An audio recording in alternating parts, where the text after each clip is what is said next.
Selamat pagi, saudara-saudari kekasih Tuhan. Apa kabar saudara hari ini?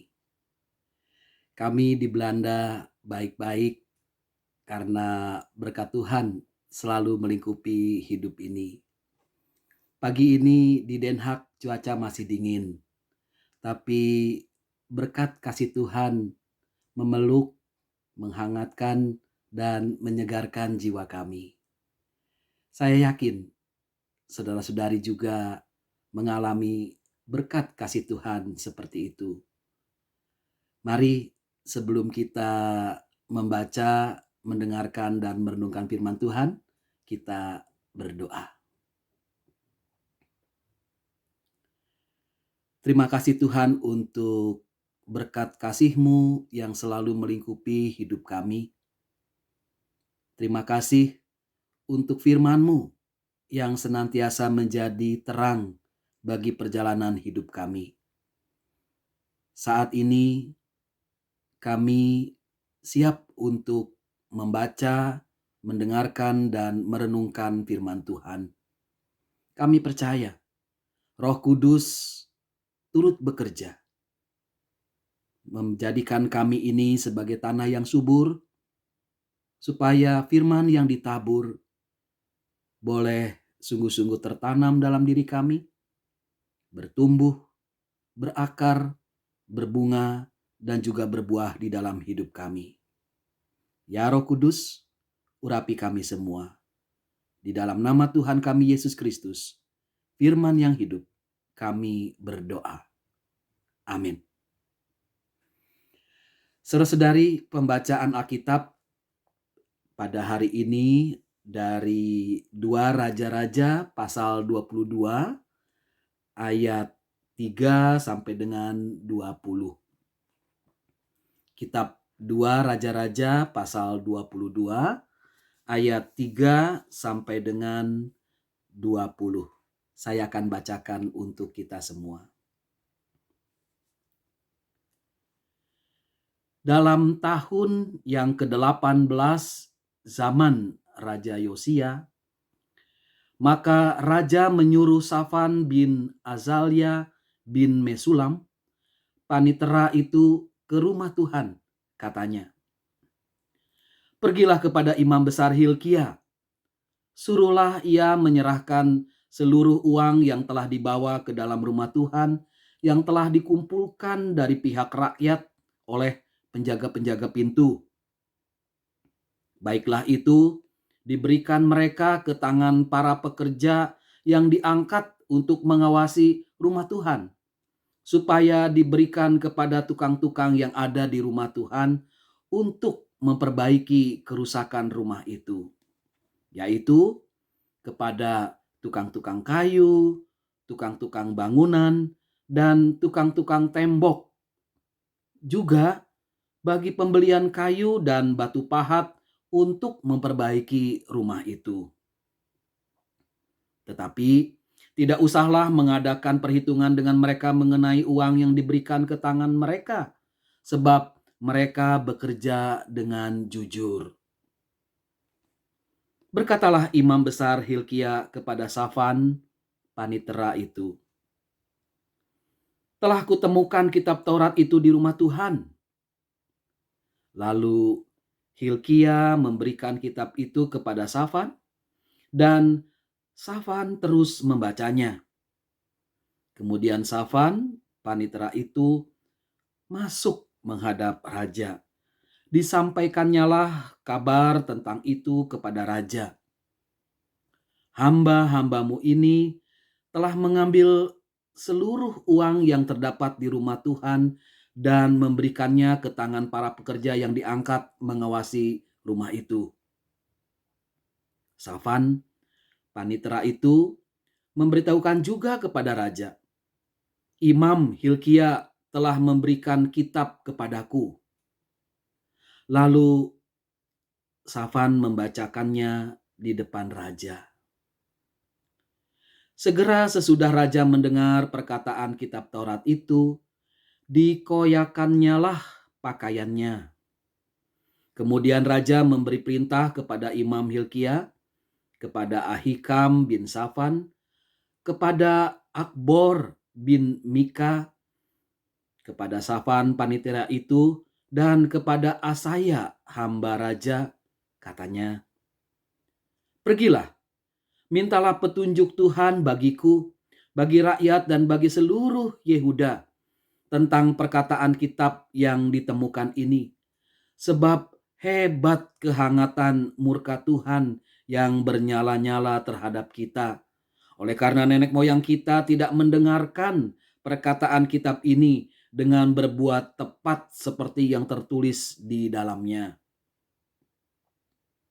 Maka pergilah Imam Hilkia, Ahikam, Akbor, Safan, dan Asaya kepada Nabiah Hulda, istri seorang yang mengurus pakaian-pakaian, yaitu Salum bin Tikwa bin Harhas. Nabiah itu tinggal di Yerusalem, di perkampungan baru. Mereka memberitakan semuanya kepadanya. Perempuan itu menjawab mereka, "Beginilah firman Tuhan Allah Israel. Katakanlah kepada orang yang menyuruh kamu kepadaku, beginilah firman Tuhan, sesungguhnya aku akan mengadakan malapetaka atas tempat ini dan atas penduduknya, yakni segala perkataan kitab yang telah dibaca oleh Raja Yehuda. Karena mereka meninggalkan aku dan membakar korban kepada Allah lain dengan maksud menimbulkan sakit hatiku dengan segala pekerjaan tangan mereka. Sebab itu kehangatan murkaku akan bernyala-nyala terhadap tempat ini dengan tidak padam-padam. Tetapi kepada Raja Yehuda yang telah menyuruh kamu untuk meminta petunjuk Tuhan, harus kamu katakan demikian. Beginilah firman Tuhan Allah Israel mengenai perkataan yang telah kau dengar itu. Oleh karena engkau sudah menyesal dan engkau merendahkan diri di hadapan Tuhan pada waktu engkau mendengar hukuman yang kufirmankan terhadap tempat ini dan terhadap penduduknya, bahwa mereka akan mendahsyatkan dan menjadi kutuk. Dan oleh karena engkau mengoyakkan pakaianmu dan menangis di hadapanku, aku pun telah mendengarnya. Demikianlah firman Tuhan. Sebab itu, sesungguhnya aku akan mengumpulkan engkau kepada nenek moyangmu, dan engkau akan dikebumikan ke dalam kuburmu dengan damai. Dan matamu tidak akan melihat segala malapetaka yang akan kudatangkan atas tempat ini. Lalu mereka menyampaikan jawab itu kepada raja. Demikian pembacaan firman Tuhan. Berbahagialah setiap kita yang membaca, mendengarkan, dan memelihara firman Tuhan dalam hidup setiap hari. Haleluya.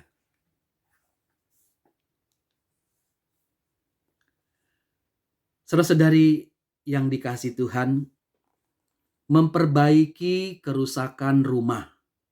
Itulah judul renungan kita hari ini berdasarkan 2 kitab Raja-Raja pasal 22 ayat 3 sampai 20. Judul ini diambil dari bagian akhir 2 Raja-Raja pasal 22 ayat yang kelima. Saya bacakan lagi. Baiklah itu diberikan mereka ke tangan para pekerja yang diangkat untuk mengawasi rumah Tuhan, supaya diberikan kepada tukang-tukang yang ada di rumah Tuhan untuk memperbaiki kerusakan rumah itu. Jadi dari bagian akhir ayat ini diambillah menjadi judul renungan kita hari ini. Memperbaiki kerusakan rumah. Saudara-saudari, walaupun saya bukan seorang arsitek bangunan, bukan juga seorang tukang bangunan, saya ingin menyampaikan saran bagaimana cara memperbaiki kerusakan rumah yang baik. Tentu rumah yang saya maksudkan di sini bukan dalam arti sebagai bangunan atau gedung untuk tempat tinggal atau bernaung, tapi sebagai suatu persekutuan orang yang tinggal atau bernaung dalam suatu kehidupan bersama.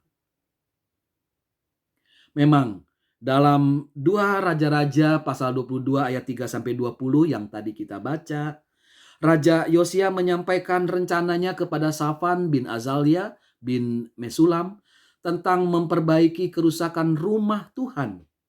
Nah, kata rumah di situ dalam arti harfiah, letter L, yaitu sebagai tempat beribadat kepada Tuhan. Suatu bangunan fisik atau gedung di mana umat Yehuda bernaung dan bersekutu di dalam Tuhan. Dan rupanya dalam rencananya Raja Yosia mengatur pelaksanaan perbaikan rumah ibadat yang rusak itu dengan melibatkan para pekerja yang diangkat untuk mengawasi rumah Tuhan. Para pekerja itu ditetapkan sebagai pengelola-pengelola keuangan. Dari merekalah akan dibayarkan sejumlah uang untuk tukang-tukang yang bekerja, dan dari mereka juga uang itu akan dipakai untuk keperluan pembelian bahan-bahan perbaikan rumah Tuhan. Jadi pada ayat 4 sampai 7 kita membaca, Raja Yosia menyuruh Safan pergi ke imam besar Hilkia untuk memerintahkan imam itu agar menyerahkan semua uang hasil pengumpulan dari rakyat kepada para pekerja yang diangkat untuk mengawasi rumah Tuhan itu.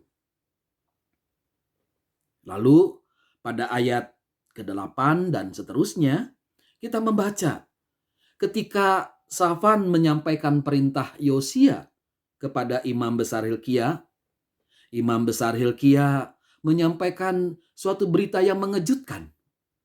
Berita tentang ditemukannya kembali kitab Taurat.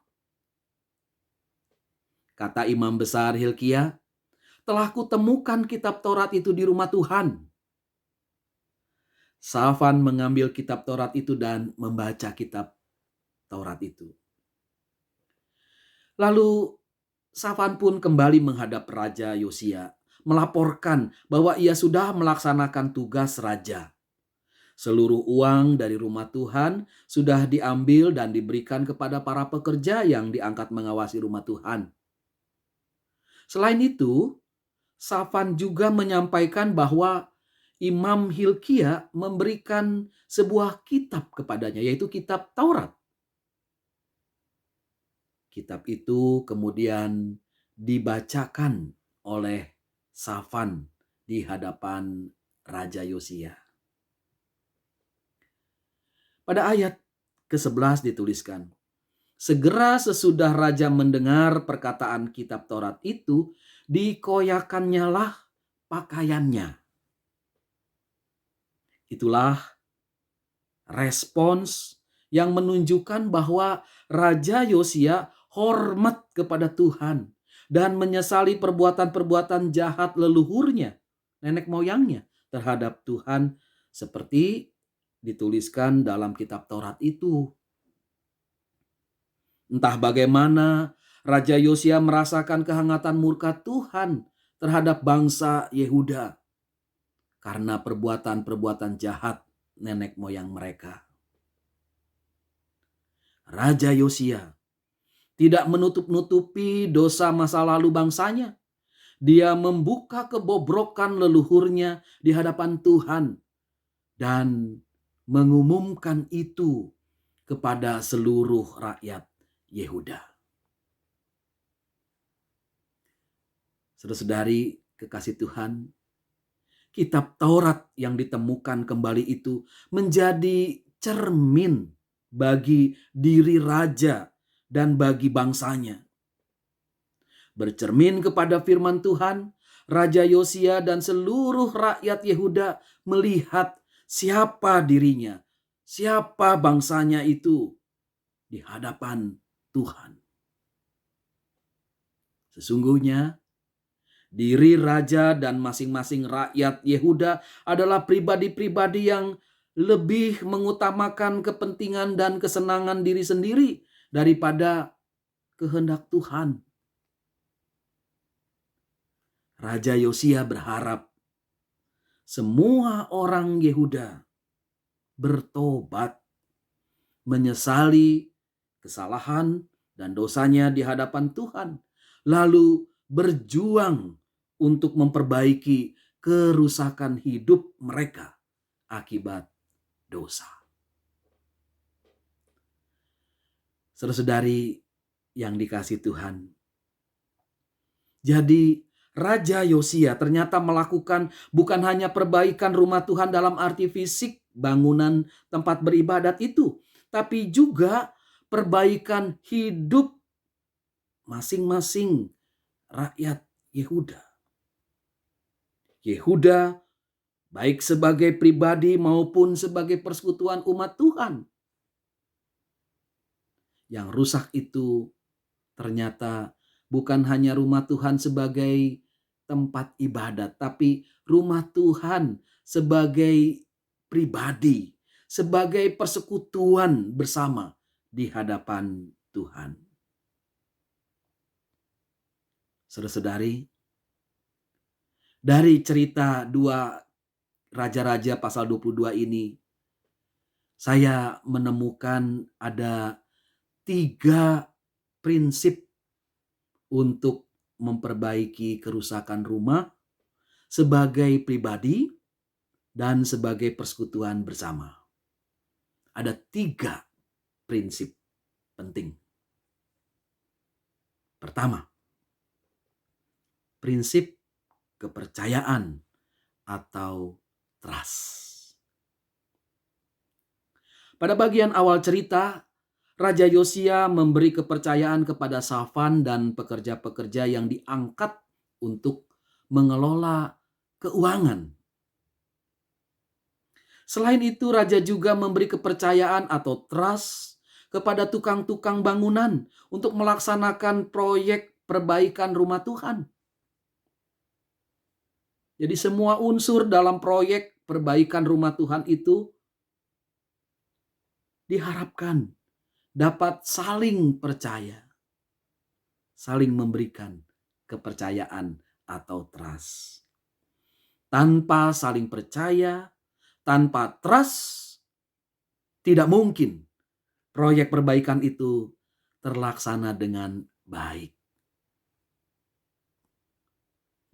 Saudara-saudari, demikian juga kita, kalau mau memperbaiki hidup kita masing-masing, memperbaiki persekutuan, kolegialitas, atau persahabatan kita mesti memberi kepercayaan kepada pertama-tama diri sendiri, bahwa aku ini mampu mengerjakan hal-hal yang baik.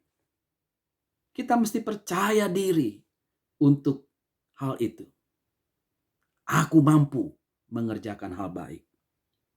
Selain itu, kita juga hendaknya memberi kepercayaan kepada orang lain, kepada saudara kita, teman kita, kepada orang-orang yang ada di sekitar kita, yang bekerja bersama kita, bahwa dia atau mereka itu mampu bekerja dengan baik. Mereka mampu mengerjakan kebaikan dalam hidup ini. Tanpa kepercayaan atau trust kepada diri sendiri dan kepada orang lain, kita akan hidup dalam keraguan dan hidup dalam ketidaktenangan, sehingga perbaikan diri atau perbaikan persekutuan tidak akan terjadi. Yang rusak bukannya jadi diperbaiki dan bagus, tapi malah sebaliknya, kalau tidak ada kepercayaan atau trust, yang rusak bisa tambah rusak lagi. Itulah prinsip yang pertama. Lalu prinsip yang kedua, kejujuran. Dengan kejujuran, kita bukan saja menyatakan kualitas diri kita, tapi juga kualitas persekutuan, kolegialitas, dan persahabatan kita. Dengan kejujuran pada diri sendiri dan orang lain, kita akan mampu mengerjakan perbaikan diri kita, mengerjakan perbaikan persekutuan kita dengan utuh dan baik. Saya kira prinsip kedua ini sangat jelas bagi kita.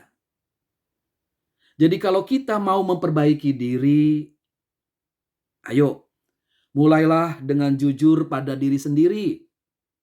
Diri kita dan Tuhan yang tahu siapa kita ini sebenarnya dan bagaimana kita ini sebenarnya di dalam hidup yang kita jalani.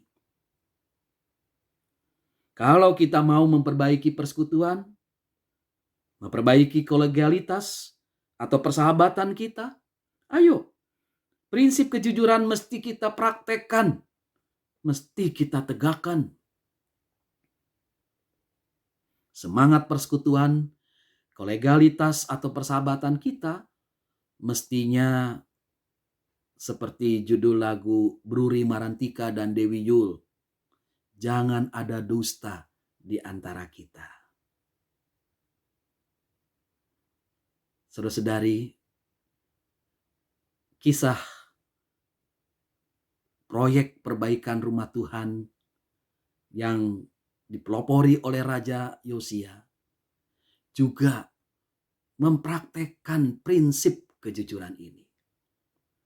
Tidak ada dusta di antara mereka yang bekerja memperbaiki rumah Tuhan. Kiranya kita juga demikian. Ketika kita memperbaiki diri sendiri, memperbaiki persekutuan di dalam hidup kita. Kita berlanjut pada prinsip yang ketiga.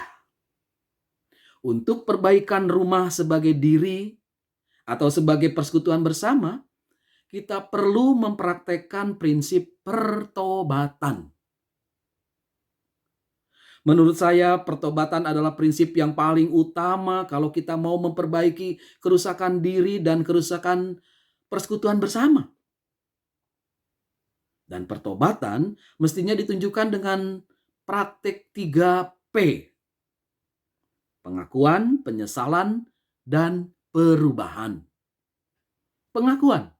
Itu berarti kita tidak menutup-nutupi kesalahan yang kita lakukan, bahkan kesalahan masa lalu dari leluhur kita. Kita mengakui kesalahan-kesalahan yang kita lakukan atau leluhur kita lakukan itu dengan tulus. Lalu kita pun melakukan penyesalan. Penyesalan yang sungguh-sungguh selalu disertai dengan permohonan maaf. Itulah menyesal. Ada permohonan maaf.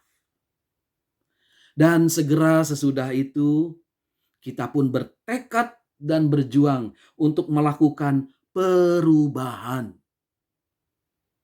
Kita tidak mengulangi kesalahan-kesalahan yang sudah kita lakukan, tapi kita berjuang untuk meningkatkan kualitas diri dan kualitas hidup bersama kita. Itulah pertobatan yang utuh. Saudara-saudari, kalau kita sungguh-sungguh mempraktekkan pertobatan dengan 3P, pengakuan, penyesalan, dan perubahan, saya yakin kita dapat memperbaiki diri kita, memperbaiki persekutuan, kolegialitas, dan persahabatan kita. Kita pada gilirannya mampu mengerjakan dengan utuh dan baik perbaikan hidup kita masing-masing dan hidup bersama kita. Kita percaya, saudara-saudari, Tuhan memberkati upaya kita, perjuangan kita dalam memperbaiki kerusakan rumah sebagai diri dan persekutuan bersama. Kita percaya Tuhan turut bekerja menjadikan rumah kita baik dan indah. Hidup kita, persekutuan kita, kolegialitas kita, dan persahabatan kita menjadi baik dan indah. Penuh damai sejahtera untuk kemuliaan Tuhan. Terpujilah Allah Bapa dan Anak dan Roh Kudus, sekarang dan sepanjang masa. Amin. Mari kita berdoa.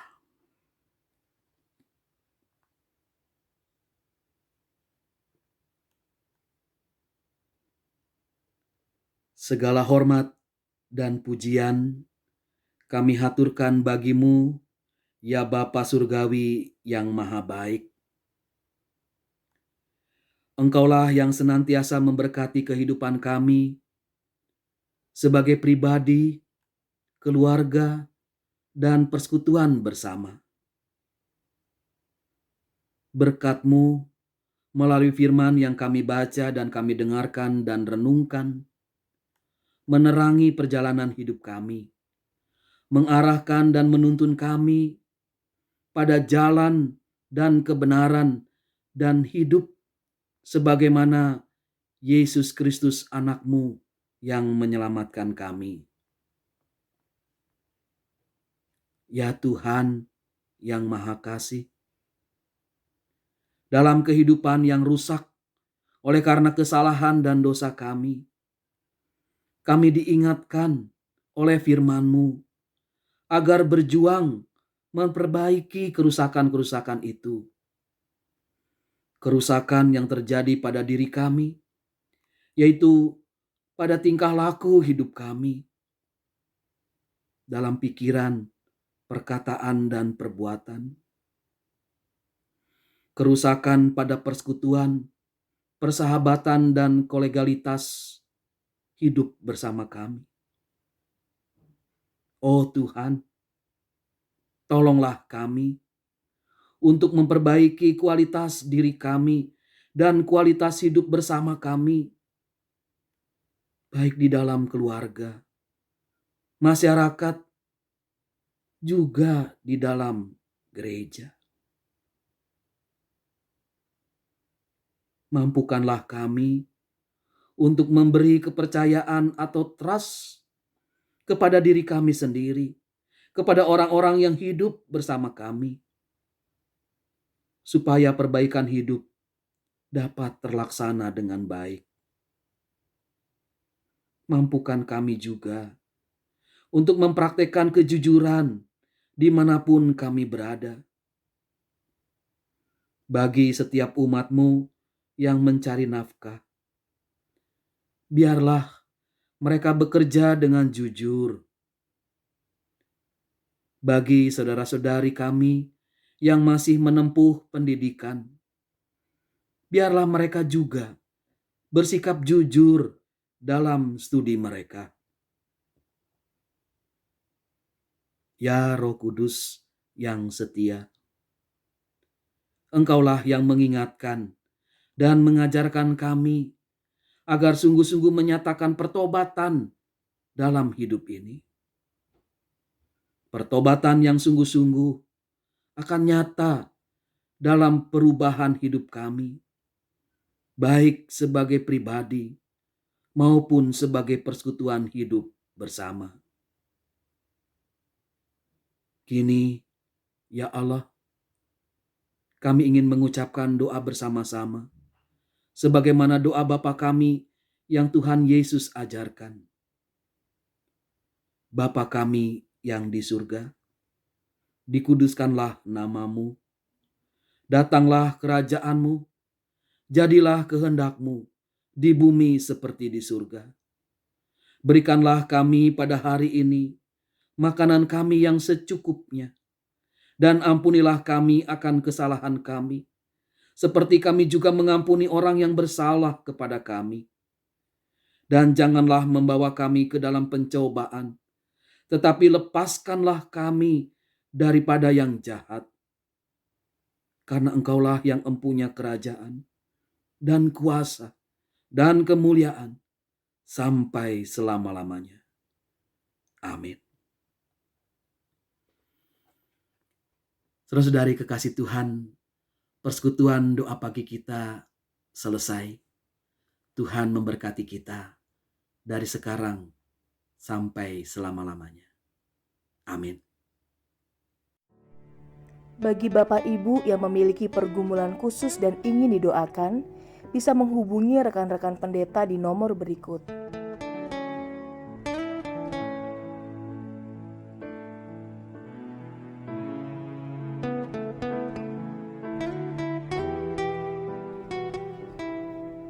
Tuhan Yesus memberkati.